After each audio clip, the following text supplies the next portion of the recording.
లేనిది ఉన్నట్లుగా చూపించుకోవడానికి తాపత్రయపడే ఈ లోకములో యేసుక్రీస్తు ప్రభువారు మనకు నేర్పించినటువంటి మాదిరి ఏంటో తెలుసా? నీ ఉన్నదాని విషయంలో కూడా నువ్వు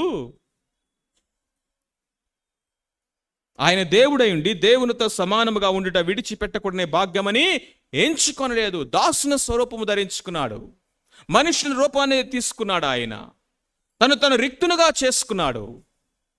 తండ్రికి మాటకి విధేయత చూపించడానికి తను తగ్గించుకున్నాడు. ఎంతగా అంటే మరణమునందునంతగా, అనగా సిలువ మరణము పొందినంతగా తాను తగ్గించుకున్నాడు. మొదటి లెసన్ ఏంటో తెలుసా? తను తగ్గించుకున్నవాడు హెచ్చించబడను, తాను హెచ్చించుకున్నవాడు తగ్గించబడను.